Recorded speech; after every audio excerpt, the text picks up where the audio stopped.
လားပါ โอเคမင်္ဂလာပါခင်ဗျ ကျွန်တော်ကတော့ဒီ Top 5 Channel ကအစီအစဉ်တင်ဆက်သူကိုလိုမုံဖြစ်ပါတယ် ဟုတ်ကဲ့ကျွန်တော်ကတော့ top 5ကြားတဲ့ကကိုမင်းဖြစ်ပါတယ်ခင်ဗျ โอเคကျွန်တော်တို့ဒီနေ့ကျွန်တော်ညီကိုနှစ်ယောက်ကနေပြီးတော့ဒါပြည်အောင်စုနှင့်ကြံ့ခိုင်ရေးဖွံ့ဖြိုးရေးပါတီ USDP ရဲ့ဥက္ကဋ္ဌဦးခင်ရီကနေပြီးတော့ကျွန်တော်တို့မြန်မာနိုင်ငံရဲ့အစိုးရတွေအပေါ်ပြည်သူလူထုအပေါ်တပ်မတော်အပေါ်သူပြောဆိုသွားတဲ့စကားလုံးတွေနဲ့ပတ်သက်ပြီးတော့ကျွန်တော်တို့ညီကိုနှစ်ယောက်ကနေပြီး reaction ပြန်လုပ်သွားမှာဖြစ်ပါတယ်โอเคအဲ့တော့ကျွန်တော်တို့ reaction လေးစလိုက်ကြအောင်နော်第一讲就把少文，上不了，接受点，别说干活的这一点，我慢慢的收下来养表妹的，不然。တပ်မတော်ကျေးဇူးတင်ရမယ်လို့ဥခွင့်ကြီးကပြောတယ်ညီအဲ့တော့တပ်မတော်ကျေးဇူးပြည်သူတွေအပေါ်မှာဗာများရှိတယ်ညီလေးတစ်ချက်တော့ကိုရှင်းပြအောင် โอเคဟုတ်ပြီကျွန်တော်တို့မြန်မာနိုင်ငံမှာပေါ့နော်တက်မတော်ဆိုပြီးတော့ဒါလုံးဝ organization institution တခုကြီးကြီးမားမားကြီးရှိတယ်ပေါ့အဲ့တော့ကျွန်တော်ဗိုလ်ချုပ်အောင်ဆန်းလက်ထက်1949 48ဗိုလ်ချုပ်ရဲ့လက်ထက်ကနေ BIA BDA ဆိုပြီးတော့ပေါ်ပေါက်လာတယ်ပေါ့ဗျာအဲ့တက်မတော်ကြီးဆိုပြီးတော့ပေါ်ပေါက်လာတယ်ရခင်တက်မတော်တွေကတော့ကျွန်တော်တို့မှတ်မိခဲ့တယ်ကျွန်တော်တို့မသိဘူးကျွန်တော်တို့သိတာကတော့နာဝတာနာဖာခိတ်ကနေစပြီးတော့ဒါကျွန်တော်တို့ကောင်းကောင်းမှီခဲ့တယ်ဒါကျွန်တော်တို့အရှိရ88တို့နော်84တို့62တို့ကတော့ဒါကျွန်တော်တို့ကိုယ်တိုင်မကြုံခဲ့ပြီမဲ့စာရီဖတ်ခဲ့ဘူးလေဆိုတော့အဲ့မှာတက်မတော်ကြောင့်တက်မတော်ရဲ့ကောင်းကျိုးကြောင့်တက်မတော်ကနေပြီးတော့ဖေးမလိုက်လို့တက်မတော်ကနေကူညီလိုက်လို့မြန်မာနိုင်ငံလူနိုင်ငံသားတွေဖွံ့ဖြိုးတိုးတက်သွားတယ်ကြီးပွားချမ်းသာသွားတယ်အေးချမ်းသွားတယ်ဆိုတာကျွန်တော်မြန်မာနိုင်ငံမှာလုံးဝမရှိခဲ့ဘူးကျွန်တော်မမြင်တွေ့ဘူးဘာကြောင့်လဲဆိုတော့ကျွန်တော်ကဒီအစိုးတန်နေရာထဲမှာပဲလဲနေတယ်နိုင်ငံကိုကြောက်ထဲရောက်ဖို့လက်တလုံးအလိုကြောက်ထဲရောက်ဖို့လက်တလုံးအလိုနဲ့တက်မတော်ကနေပြီးတော့အဲ့ကြောက်ထဲရောက်ဖို့လက်တလုံးအလိုနဲ့ဝင်ကယ်ရင်းနဲ့ပဲနိုင်ငံဆုတ်ပြတ်တက်လာတာဆိုတော့တက်မတော်ရဲ့ကျေးဇူးပြည်သူတွေပေါ်မှာဘာရှိလဲမေးကြည့်တက်မတော်ရဲ့ဘာချက်ပေါ့တက်မတော်ကနေပြီးတော့နိုင်ငံတော်အစိုးရတွေရှိကနေပြီးတော့သူထုတ်ယူသုံးဆွဲသွားတဲ့စစ်သုံးဘာချက်နဲ့ပြည်သူတွေအတွက်တရားတစ်စင်းစာတင်ကြောင်းတစ်ကြောင်းတခုမှမဆောက်ခဲ့ပေးဘူးတက်မတော်ရဲ့ပတ်စံတက်မတော်ကနေပြီးတော့ရလိုက်တဲ့နိုင်ငံတော်ဘာချက်ထဲကနေအဲ့ပတ်စံတွေကနေပြီးတော့ဝါသရာတစ်ချောင်းတော့မဆောက်ပေးဘူးကျန်တာကတော့ဒီကျန်တဲ့ဝင်ကြီးဌာနတွေရဲ့ဘာဂျက်တွေနဲ့စောက်သွားတာကိုတက်မတော်ကယူနီဖောင်းနဲ့ဝင်ပြီးဘီလက်မြေခိုးဖို့ရောက်လာတာပဲကျွန်တော်တို့မြင်မှုသေးတယ်ဟိုတက်မတော်ရဲ့ပတ်စံနဲ့စောက်ပေးသွားတဲ့စာတင်ကျောင်းတို့တရားတို့အဆောက်အဦတွေပေါ့နော်ဟိုရုပ်စအဆုံးပ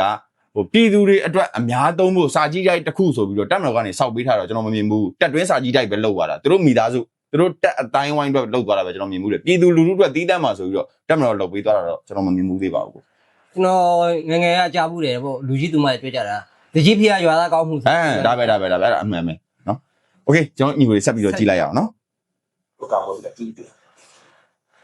我慢慢的收下来养表妹的，不然我慢慢的收下这块动出来，这个票，那这种过来吧，你其他过来中华的今年原因啊，一千对不对？这里家的干啥呢？这个，但是或者是这个啊，一个本嘛，没的，护了我的，啊，没的护了。โอเคအဲ့မှာပေါ့နော်ဒါမူမမှန်တဲ့အစိုးရမူမှန်တဲ့ဖွဲ့စည်းတစ်ခုပြီးရင်ရေကောက်ပွဲမှာမဲတွေခိုးတယ်ဒါပြောမှဆိုလို့ရှိရင်တော့ဒီ USDP လို့ခေါ်တဲ့ပြည်တော်စုကြက်ခိုင်တဲ့ဖွံ့ဖြိုးရေးပါတီဥက္ကဋ္ဌဥက္ခင်ကြီးอ่ะသူဒိတ်မပြောရဲတာလို့လဲကျွန်တော်မြင်တယ်အားရဒါသူဆိုလိုလိုက်တာဘယ်သူကိုဆိုလိုလဲဘယ်အစိုးရကိုဆိုလိုလဲဆိုတာတော့ဒါအများပြည်သူမိဘပြည်သူအားလုံးသိကြမှာပဲဆိုတော့ဟုတ်ပြီမူမမှန်တဲ့အစိုးရအဲ့တော့NLD ပါတီက2015ကနေပြီးတော့အနိုင်ရတယ်ပေါ့နော်2015မှာအနိုင်ရပြီးအစိုးရဖြစ်လာခဲ့တယ်2015ကနေ2020ပေါ့2020မှာလုပ်တဲ့ရွေးကောက်ပွဲမှာသူ့ရဲ့မူမမှန်တဲ့လမ်းကြောင်းဒီရွေးကောက်ပွဲနဲ့ပတ်သက်ပြီးတော့မူမမှန်တာဥပဒေဘောင်ကနေကြော်လွန်ပြီးတော့လှုပ်သွားခဲ့တဲ့အချက်အလက်ဒီအချက်အလက်မှမရှိဘူးပေါ့အားလုံးဒီဥပဒေဘောင်အတွင်းလမ်းကြောင်းလေးတစ်ခုတည်းကနေပဲဒါလှုပ်ဆောင်သွားခဲ့တာကြီးပဲနော်ဘာကြောင့်လဲဆိုတော့ကျွန်တော်2020ရွေးကောက်ပွဲဒီသူကမအောင်မြင်ခဲ့တာမဟုတ်ဘူးအောင်မြင်နဲ့ပြီးမြောက်ခဲ့တာရွေးကောက်ပွဲမဲထည့်ပြီးသွားတာဟုတ်ပြီနော်ဆိုတော့မူမမှန်တဲ့အချက်လက်ကကျွန်တော်တို့မမြင်ဘူးပေါ့နော်ဒါပေမဲ့ဟိုဘယ်လိုလဲမနာလိုသူတွေအရှုံးလို့လက်မခံနိုင်တဲ့အစုအဖွဲ့တွေကသာလေမူမမှန်ဘူးလို့ပဲမြင်တာဒါကိုတို့ကျွန်တော်တို့လည်းတွေးကြမှာပါဒီ2021အခင်းချင်းကြီးဖြစ်လာတဲ့အချိန်မှာကျွန်တော်ပြည်သူလူထုတွေလမ်းမပေါ်ထွက်လာကြတယ်ပြည်သူတွေကအဓိကမဲပိုင်ရှင်တွေနော်ပြည်သူတွေကသာသူတို့ရဲ့အပေါ်မှာမတရားလောက်ခံရတယ်ဆိုရင်ပြည်သူတွေထွက်ပြီးဆန္ဒပြမှာပေါ့အခုမှပြည်ခိုင်မျိုးကိုအားပေးတဲ့လူဒါမှမဟုတ်လို့ရှိရင်တခြားသောပါတီနော်အနာဂတ်ပါတီတွေပေါ့အဲ့ပါတီတွေကိုအားပေးတဲ့လူလမ်းပေါ်ထွက်လာမှလေအဲ့ပါတီဝစ်စုံကြီးတွေနဲ့ပါတီဆိုင်ဘုတ်ကြီးတွေကင်ပြီးတော့ထွက်လာကြမှာဟုတ်တယ်ဟုတ်တော့နော်အဲ့တော့ဒီကျွန်တော်အာဏာသိမ်းမှုအာဏာထိန်းမှုပေါ့နော်ကျွန်တော်တို့ကတော့အာဏာသိမ်းတယ်လို့ပဲပြောမှာနော်သူတို့ကတော့အာဏာထိန်းတယ်လို့ပြောမှာ ဒီဖြစ်စဉ်ကြီးပေါ်မှာလမ်းပေါ်ကိုထွက်လာတဲ့လူတွေရဲ့ uniform ဘာအယောင်များဖြစ်မလဲဘာတွေများဝတ်ဆင်ပြီးတော့ထွက်လာကြတယ်ဒါအခု အရဝရစားနဲ့ပဲထွက်လာ ရဝဲရစားတွေပြီးတော့လည်းလို့ရှိရင် NLD ဝတ်စုံပြီး NLD အထိမ်းမှန်အလံတွေဟုတ်တယ်နော်ပြီးတော့ရင်နောက်တစ်ခုသူတို့អော်ခဲ့တဲ့ဟစ်ကျွေးတန်တွေအဲ့ဟစ်ကျွေးတန်တွေကိုပြန်ပြီးတော့နားဆင်ကြည့်လိုက်တဲ့အချိန်မှာပြည်တော်စုကြက်ခိုင်တဲ့ဖွံ့ဖြိုးရေးပါတီမှန်ပါတယ်သူတို့អော်တဲ့အတန်တတန်းမှမပါဘူးဟုတ်တယ်နော်ငါတို့အစိုးရငါတို့ပြန်ပေးငါတို့အာဏာငါတို့ပြန်ပေးအဖမ်းဆီးခံနိုင်ငံခေါင်းဆောင်များချက်ချင်းလှော့ဟုတ်တယ်နော်ဒီအတန်တွေထွက်လာတာကမူမှန်ပဲထွက်ပါမလဲဟုတ်တယ်နော်ဟိုအခုလဲလူကျွန်တော်လဲလူဟုတ်တယ်နော်အရသာမရှိတဲ့အစားအစာကိုလာကြွေးရင်တော့ကျွန်တော်ဘယ်စားပါမလဲအဲ့ဒါကတနိုင်ငံလုံးရဲနော်ထွက်တာနော်ဒါပေါ့တနိုင်ငံလုံးလုံးရဲတောက်နေတာပဲလေနော်ယနေ့ချိန်ဒီလဲရဲတောက်နေတော့မဲ့သူတို့လက်နက်ပြပြီးချင်းချောက်ထားလို့တာနော်ဟိုလုတ်ပိုင်ခွင့်နေမရလို့တာမလုတ်ကြတာပြည်သူကိုဖိနှိပ်ချုပ်ချယ်ထားလို့တာโอเคရောင်းဆက်ပြီးနားထောင်ကြည့်လိုက်နော်ဟုတ်ကိုရာနော်အဲ့တော့ဒီမှာတောင်းရှိတဲ့ဖွဲ့စည်းတွေတတ်မလို့နောက်ပြီးတော့ကျွန်တော်တို့နိုင်ငံရေးပါတီတွေပေါ့သူတို့ဝိုင်းပြောတယ်မလုပ်ပါနဲ့26တီတမ်းပြမှာဆိုပြင်မပေးပဲနဲ့အတင်းတော်ပေါ်မှာဖြစ်တော့โอเคအဲ့နားမှာတစ်ချက်ရတယ်နော်ဆိုတော့ဒီနိုင်ငံရေးပါတီတွေပြီးရင်တာဝန်ရှိတဲ့တက်မတော်လို့သူတောင်းသွားတယ်ဟုတ်ပြီကျွန်တော်နိုင်ငံတနိုင်ငံရဲ့ရွေးကောက်ပွဲပြည်သူစံနာပြည်သူသဘောတရားတွေနဲ့ voting ပေးရတဲ့မဲထည့်ရတဲ့ဥစ္စာနိုင်ငံသားအခွင့်အရေးဟုတ်တယ်နော်အဲ့ဥစ္စာမှာအကြောင်းတစုံတရာမှားယွင်းခဲ့လို့ရှိရင်တက်မတော်ကတာဝန်ရှိပါတယ်လို့ကျွန်တော်2008ဖွဲ့စည်းပုံတော့မရေးထားဘူးနော်လုံးဝမရေးထားဘူးတကယ်တာဝန်ရှိတဲ့ဒီ UEC တာလင်ဖြစ်တယ် UEC နော် UEC ပဲဖြစ်တယ်ဟိုအစိုးရလည်းတာဝန်ရှိမနေဘူးနော်တာဝန်ရှိမနေဘူး UEC ကပဲကင်တွေဖြည့်ရှင်းရမှာအစိုးရကကင်တွေဖြည့်ရှင်းရမှာမဟုတ်ဘူးတက်မတော်ကကင်တွေဖြည့်ရှင်းရမှာမဟုတ်ဘူးဟုတ်တယ်နော်အဲ့အချိန်မှာဒီကမဲကိစ္စမှားယွင်းတယ်မဲခိုးတယ် okay right ဟုတ်ပြီသူတို့ပြောခဲ့တယ်ဒီဟာတွေဒါဒီလိုဖြစ်နေတယ်မှန်ရင်သက်ဆိုင်ရာမြို့နယ်တရားရုံးတွေမှာ deposit money တင်ပြီးတော့အမှုဖွင့်တိုင်တန်းရမှာတက်မတော်ကနေပြီးတော့ငါတို့မှာတာဝန်ရှိတယ်လာ26ကြိမ်ခေါ်မယ်မင်းလာတွေ့လို့တွေ့ရမှာမဟုတ်ဘူးလေပြီးတော့သူတို့ခေါ်တဲ့နေရာမှားနေတယ်သူတို့ခေါ်တာဒီနိုင်ငံတော်သမ္မတတို့နိုင်ငံတော်အတိုင်ပင်ခံပုဂ္ဂိုလ်တို့နိုင်ငံဝန်ကြီးတွေတို့မဲကိစ္စကြီးလာပြေရှင်းမှာဆိုပြီးတော့26ကြိမ်ခေါ်တယ်လုပ်နေတာသူတို့ခေါ်မှာသူတို့မဟုတ်ဘူးဒီမဲကိစ္စကိုတာဝန်ယူရတဲ့အစုအဖွဲ့ organization ဖြစ်တဲ့နော် UEC UEC UEC ကိုခေါ်ရမှာ UEC ကိုခေါ်ရမှာ UEC ဖြစ်ရှင်းပေးရမှာဒါပေါ့ UEC ကိုခေါ်ရမှာဒါပေမဲ့ UEC ကိုခေါ်ခဲ့တာမဟုတ်ဘူးနိုင်ငံတော်အတိုင်ပင်ခံပုဂ္ဂိုလ်ကြီးလာပြေရှင်းပေးပါနိုင်ငံတော်အတိုင်ပင်ခံပုဂ္ဂိုလ်ဆိုတာဒီကျွန်တော်နားလည်ထားသလောက်ပေါ့နော်ကျွန်တော်နိုင်ငံရဲ့ protocol ထဲမှာမပါဘူးနော်နိုင်ငံဝန်ကြီးဌာနတွေထဲမှာနိုင်ငံတော်အတိုင်ပင်ခံပုဂ္ဂိုလ်ဝန်ကြီးဌာနဆိုပြီးတော့မရေးထားဘူးဆိုတော့နိုင်ငံတော်အတိုင်ပင်ခံပုဂ္ဂိုလ်ရှင်းရမှာမဟုတ်ဘူးတကယ်ရှင်းရမှာဒီ UEC တာလင်ဖြစ်တယ် UEC ကရှင်းရမယ်အလုပ်နော် UEC ကိုတာဝန်ပေးရမှာပြည်သူအတန်ဟစ်ကြွေးရမှာပြီးရင်တရားဥပဒေလမ်းကြောင်းအရမှုဖွင့်တိုင်တန်းရမှာအဲ့လိုမလုပ်ဘဲနဲ့နိုင်ငံတော်တိုင်းနိုင်ငံပုဂ္ဂိုလ်လာရှင်းပါဆိုဟိုကဘယ်လာမလဲသူ့အလုံးမမဟုတ်တာနော်အဲ့ကျွန်တော်ဆက်ကြည့်လိုက်မယ်နော်โอเคဒီဆိုတော့တာဆက်သွားတယ်အဲ့တော့တက်ကနေပြီးတော့သူ့မှာတာဝန်ရှိတယ်ကျွန်တော်တို့ဖွဲ့စည်းမှုခြေလှမ်းဥပဒေရတက်ကဝင်ပြီးတော့ထည့်ပေးတယ်အဲ့တော့မကြတဲ့လူတွေကဟိုပတ်ပြေးကြတော့โอเคအဲ့တော့ဟိုလွတ်တော်ခေါ်တယ်ပေါ့ဗျာလွတ်တော်ခေါ်တယ်အဲ့လိုလွတ်တော်ခေါ်လိုက်လို့ရှိရင်ဒီအစိုးရတက်တန်းဆက်သွားမယ်ပေါ့အဲ့တော့တက်ကတာဝန်ရှိတယ်ဝင်ထိန်းလိုက်ရတယ်ကျွန်တော်2008ဖွဲ့စည်းပုံနဲ့မှာတက်ကနေပြီးတော့ဒီလိုတာဝန်ရှိပါတယ်ဆိုတာတက်မတော်ကာကွယ်ဦးစီးချုပ်ကနေပြီးတော့လာဟာမှတာဝန်ရှိတယ်မင်းဘေးပဲမင်းစင်းတော့မင်းဒိုးတော့ဆိုပြီးတော့မောင်းထုတ်ပိုင်ခွင့်မရှိဘူးတကယ်တက်ကတာဝန်ရှိတယ်မှန်ရင်ကျွန်တော်2008ဖွဲ့စည်းအုပ်ချုပ်ပုံအခြေခံဥပဒေအရရေးပေါ်ကာလကြီးညာပြဋ္ဌာန်းခြင်းဆိုင်ရာအခန်း7အရနော်ပုံမှန်410ကနေပြီးတော့စပြီးတော့ဟို4နှစ်9အထိနော်တောက်လျှောက်ဆင်းသွားလိုက်အဲ့မှာ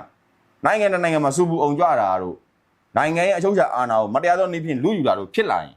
နိုင်ငံတော်သမ္မတဆိုတာရှိတယ်သူကနိုင်ငံအကြီးဆုံးနိုင်ငံအထွတ်အထိပ်နိုင်ငံအုပ်ဆောင်နိုင်ငံတော်သမ္မတနေပြီးတော့ငါတို့နိုင်ငံရဲ့အချုပ်အခြာအာဏာကြီးတော့အလူခံရတော့မယ်ထိပါစော်ကားခံရတော့မယ်ဆိုပြီးတော့ပြောလာပြီးသွားလို့ရှိလို့ရှိရင်သူကအရေးပေါ်ကာကွယ်တဲ့လုံခြုံရေးကောင်စီဆိုတာရှိတယ်အဲ့ဥစ္စာကိုသူခေါ်ရတယ်နော်ကာလုံခေါ်ပြီးတော့မှတာလင်းတက်မတော်ကာကွယ်ဦးစီးချုပ်ရော့ကာချုပ်ကြီးဒီလိုတော့ဖြစ်နေပြီဒီပြည်နယ်မှာဒါဖြစ်နေပြီအဲ့တော့မင်းဒီနေရာလေးကိုထိန်းပေးပါ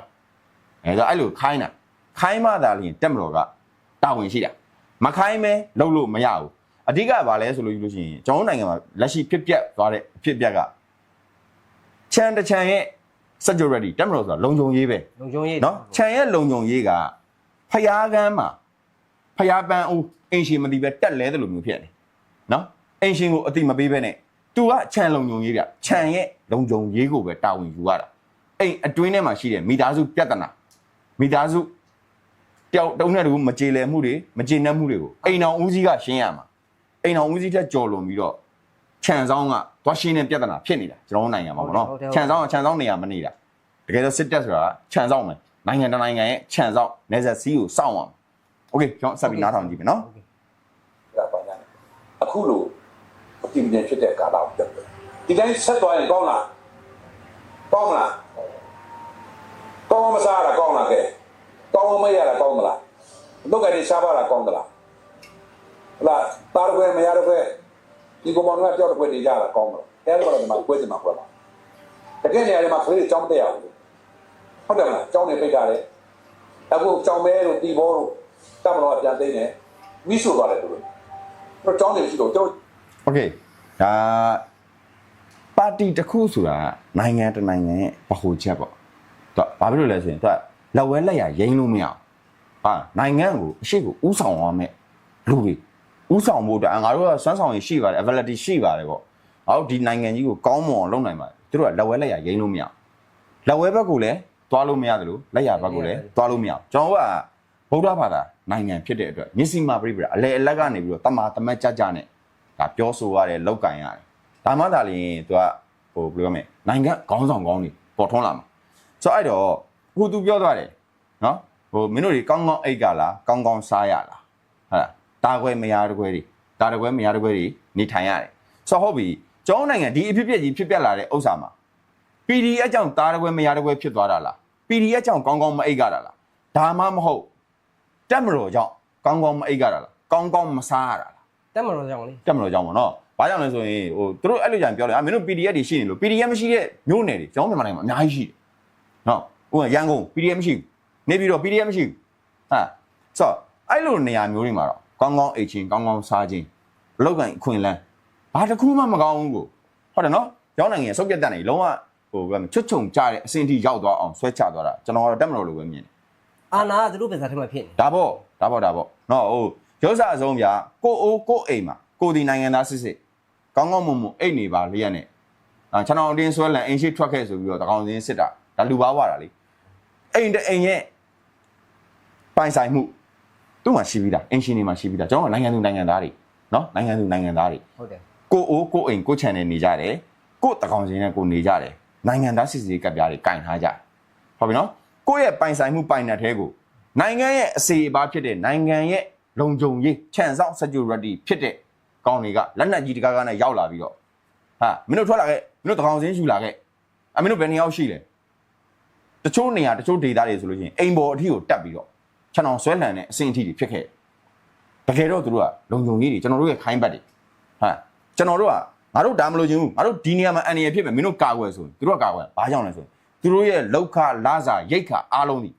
ကျွန်တော်တို့ကပေးရတယ်သူတို့ကခေတ်ဆက်ကနေပြီးတော့သူတို့ကဟိုလက်နက်အားကိုးပြီးလှုပ်တာဒါပေါ့ဒီဟာကိုဒီလိုဖြစ်အောင်ဆိုသူတို့ကလှုပ်လာခဲ့ဒါပေါ့နော်အဲ့တော့ဆက်ပြီးတော့နားထောင်ကြည့်လိုက်မယ်နော်โอเคရုံးနေရှိတော့ရုံးနေကျွန်တော်ပြန်ဆောင်ကလေးတွေစာမတင်အောင်ပိုတော့ကျွန်တော်တို့စာမတင်တာတက်တက်ပဲပြင်းလို့မတင်တာ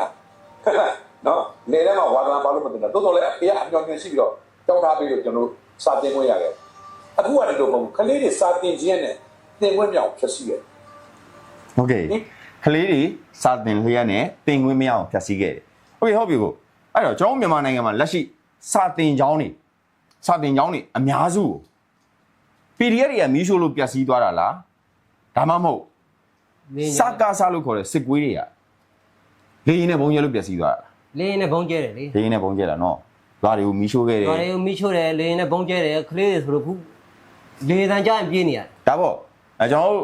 ့အချိန်တော့ပေါ်လာခဲ့တဲ့ပုံလေးတစ်ပုံရှိပါတယ်ကလေးလေးဖောက်ဖက်နက်လေးကင်ပြီးတော့နော်ဟိုလေရင်ကိုပြန်ပြီးတော့ပေါက်တဲ့ဗီဒီယိုကလေးလေးကျွန်တော်ကြည့်ခဲ့ရပူပါတယ်နော်ဆိုတော့ကျွန်တော်တို့စိတ်ထဲမှာနော်ကျွန်တော်တို့ကလေးဘွားကျွန်တော်အရန်ကြီးကိုတက်မလို့နေဂုံမျိုးမှတ်တမ်းတချင်းကြီးပါကျွန်တော်အရန်ကိုပြောမယ်ကြက်သိန်းထားလောက်အောင်ချစ်ခဲ့တယ်ဒါပေမဲ့ယနေ့အချိန်မှာမြန်မာနိုင်ငံတွေကကလေးတငယ်အများစုကိုတွားမေးကြည့် နော်ကျွန်တော်ငယ်တော့ဆိုလို့ရှိရင်ကျွန်တော်တို့မေးတယ်အသားမင်းကြီးလိုက်ဘာလုပ်မလဲကျွန်တော်စစ်ဖို့ကြီးလုပ်မယ် စစ်ပွေးတော့မှာ ဟာနိုင်ငံတော်ဝင်ထမ်းဆောင်မယ်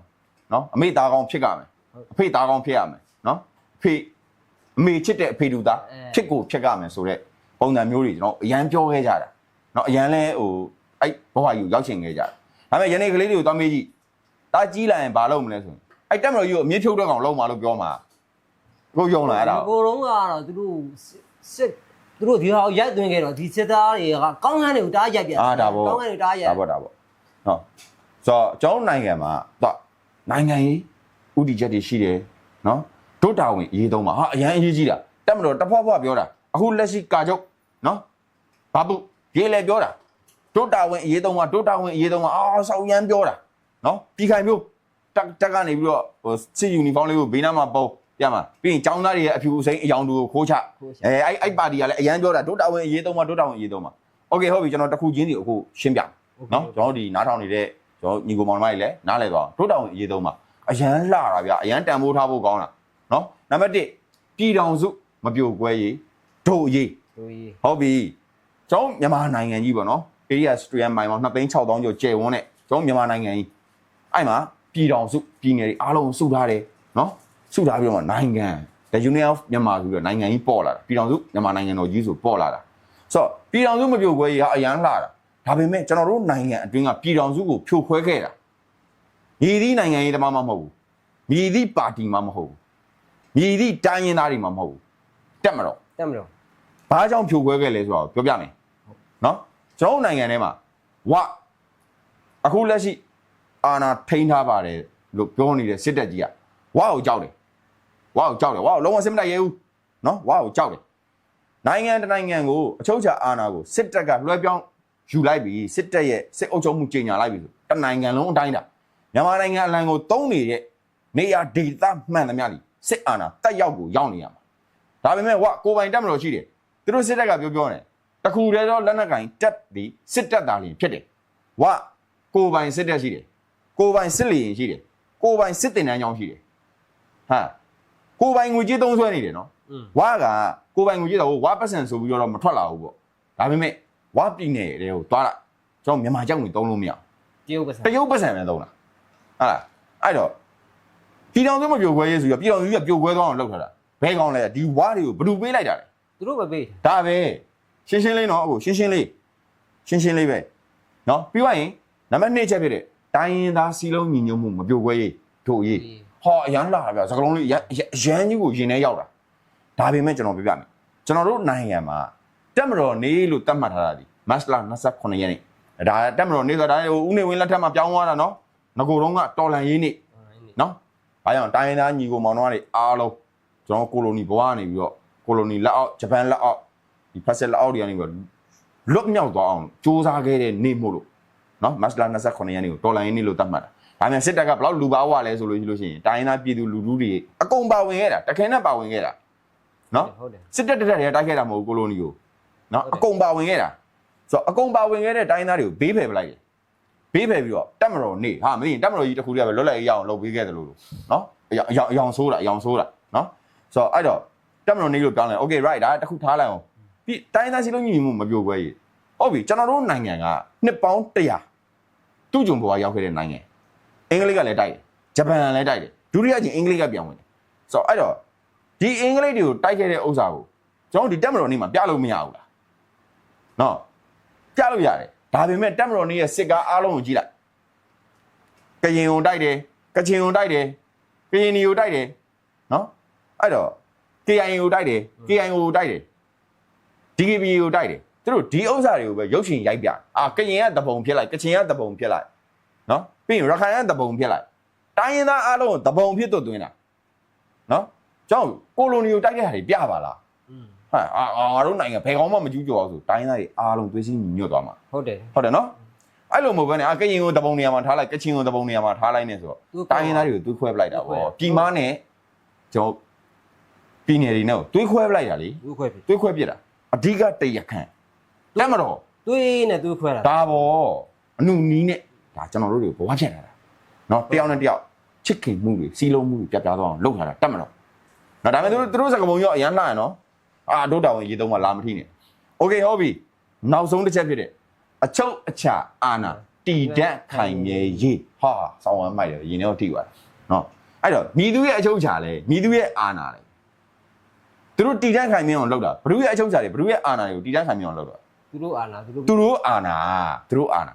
တကယ်တော့နိုင်ငံတနိုင်ငံမှာကျွန်တော်ကဒီမိုကရေစီကိုအသွင်ပြောင်းပြီးသွားပြီစစ်အုပ်ချုပ်ရေးကာလတွေကိုကျော်လွန်ပြီးသွားပြီနော်ကျွန်တော်တို့ရဲ့အိမ်မက်ဆိုးတွေအတိတ်ဆိုးတွေကိုခြံထားပြီးတော့မှဒီမိုကရေစီအသွင်ကူးပြောင်းရေးကာလတွေကိုရောက်ပြီဒီမိုကရေစီလမ်းကြောင်းကိုရောက်သွားဟာအ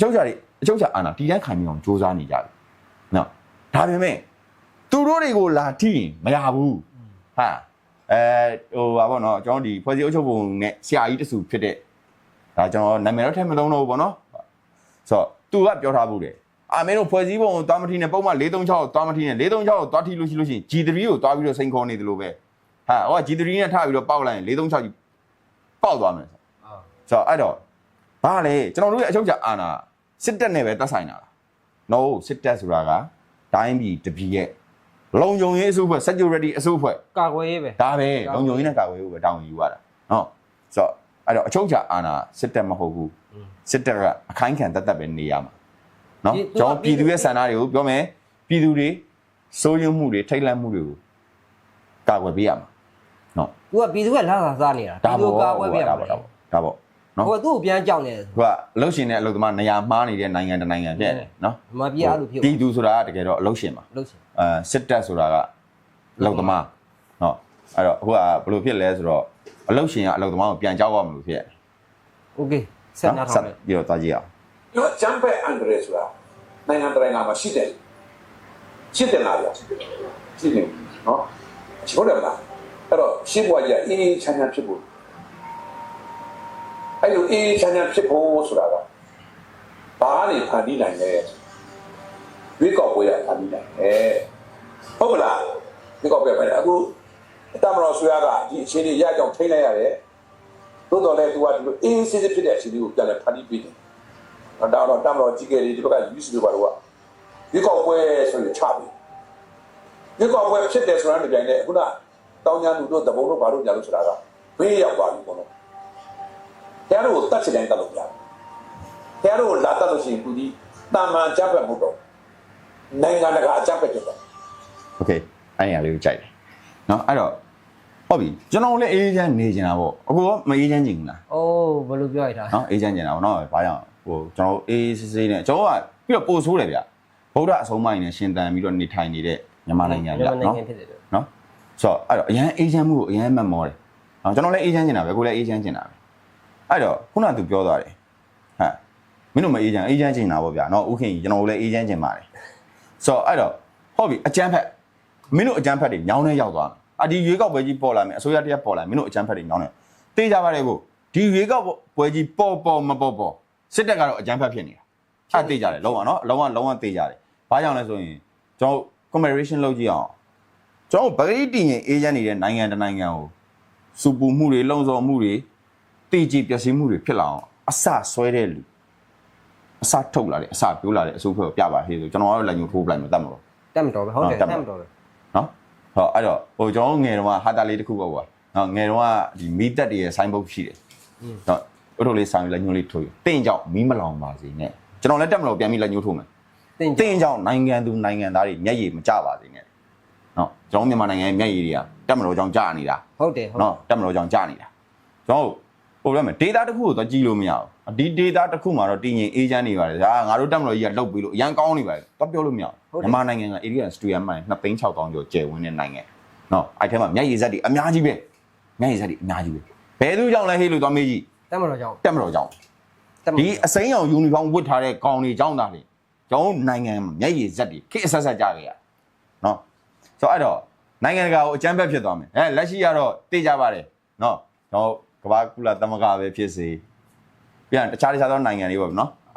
ICC မှာလဲဒါတရားတွေဆွဲဆိုထားတာအကြမ်းဖက်ဟေးဆိုလက်ညှိုးထိုးထားတာမင်းအောင်လိုင်းစစ်တပ်ဟုတ်တယ်မင်းအောင်လိုင်းစစ်တပ်နော်ကျွန်တော်ဆိုင်လှည့်ကြည့်လိုက်မင်းအောင်လိုင်းစစ်တပ်ပဲနော်အဲ့တော့ international အကြမ်းဖက်ကြီးလောက international အကြမ်းဖက်ကြီး okay စပ်ပြီးနားထောင်ကြည့်ရအောင် okay ဘယ်မှာသွားမြဘယ်မှာလာမြကြိုက်တဲ့နိုင်ငံပေါင်းကသူ့ကိုဖောင်းလို့စီးလို့ရတယ်ဒါကြတော့နားတယ်ကျွန်တော်တူပြောတာနော်အဲ့လိုဖြစ်သွားပြီဟုတ်လားခင်ဗျားတို့အလုတ်ကန်ခွန်းသားနဲ့ပွင့်လာဖို့ ဘာတွေဖြစ်လာဖို့ညာတွေအကောင်းတွေဖြစ်လာဖို့ဆိုတာရွေးကောက်ပွဲရကျွန်တော်ပြောတာမဲဆွယ်စကားမဟုတ်ဘူးเนาะဘယ်ပါတီမဲပေးပါပြောတာအဲ့တော့နံပါတ်1က